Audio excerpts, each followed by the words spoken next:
Hello and welcome to the 16-bit news for March of 2020. Today I'm going to be going over what news I have for 16-bit review, 16-bit games, and the plans for the 16-bit store. But first, I want to start off with 16-bit review. As of February of 2020, I've finished 16-bit Series 4, a sort of an experimental series, just seeing how much content I can produce and develop over a period of time. And as a result of that, I kind of was sort of overcommitted, and I strained myself. I've been working on Series 4 since the end of October-ish to about the 14th of February, whenever I did my last video for 16-bit review. As a result, the next 16-bit review series, Series 5, is going to be a little bit different in structure, but you should get the same amount of content out of it. So Series 5 is going to be split down the middle and separated in two. First half of Series 5 is going to be starting of June of 2020, and we're going to be going over adapting various mediums to games, from TV shows to books to movies to even other games to different genres. It's just focusing on adapting something to a game. And that's slated for June of 2020.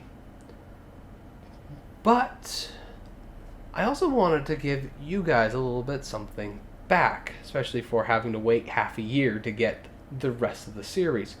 As a result, I am planning on a viewer special for the end of the year. So starting in December of 2020, the rest of Series 5 will be premiering as the 16-bit viewer special, where I'll be going over any and all games that you want me to look at or talk about.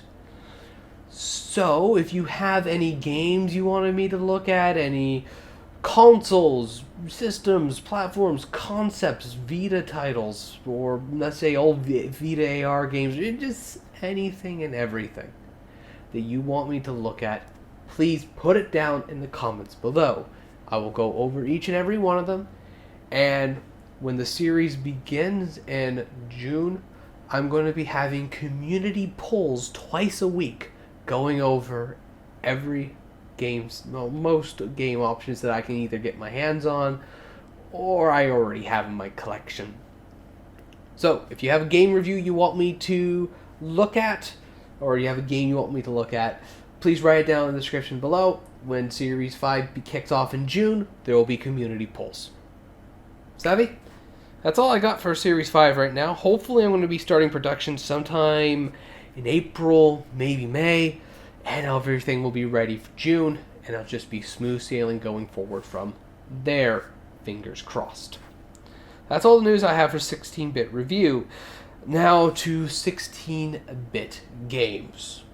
For those who don't actually know what 16-bit games is, it's my sort of software development house / publishing thing. It allows me to make games and publish them on a variety of devices. It's my primary revenue source for all that I do here, and it's funding what I do on 16-bit review.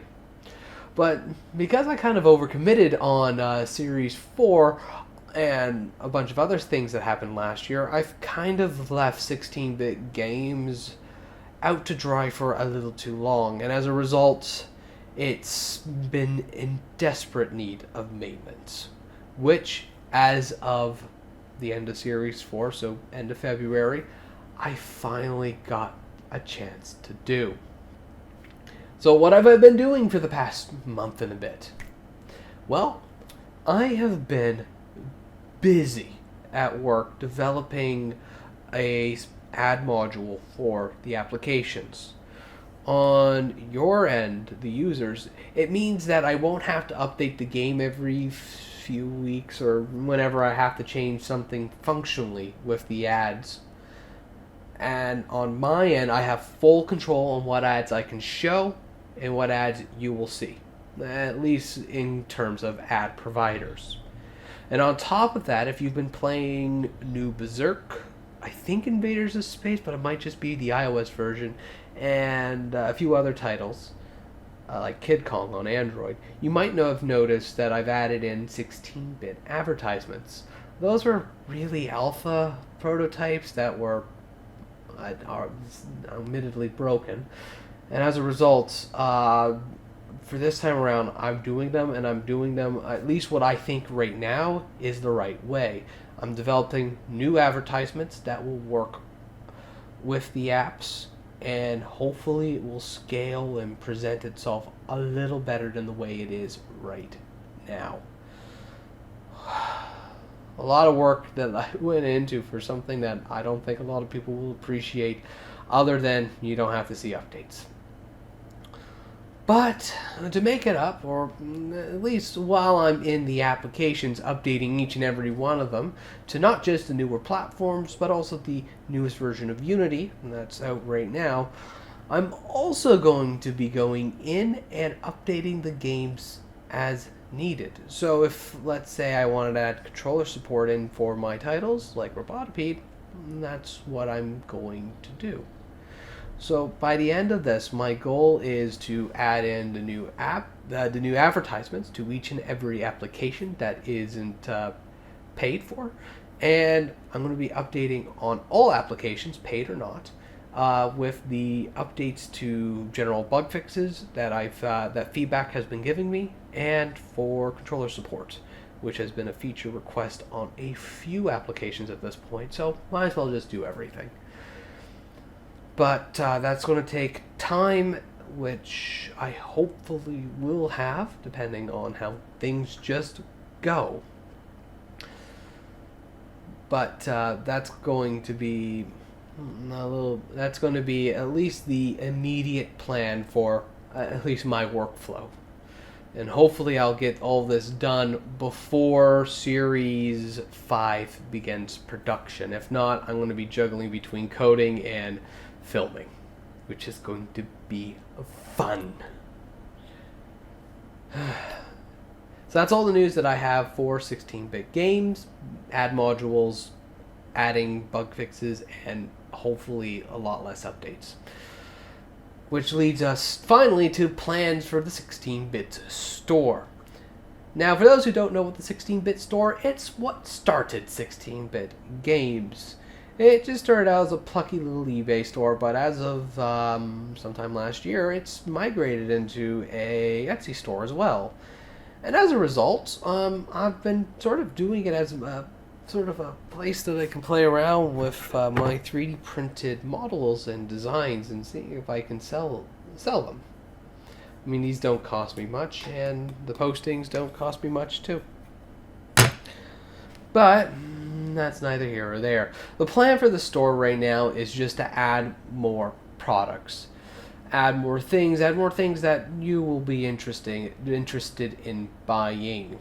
Currently on stores, I have the PlayStation Vita display stands. I also have individual cartridge stands for Nintendo DS, as well as Game Boy Color and Advance stands. Hopefully I'll be able to expand each of those lineups with more variety, more options, or even adding in different systems, like adding in a Game Boy Advance display stand, or maybe adding in, I don't know, PSP game UMD display stands, and that type of stuff. Don't have anything concrete yet, but I'm hopeful that I can start adding in more products to the storefront itself. But that's well into the future, maybe after the first half of Series 5 is done. But anyways, that's all the news that I have for right now.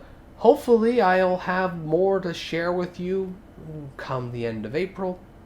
But until then, thank you ever so much for watching this video about 16-bit news, and have yourself a good day, and take care.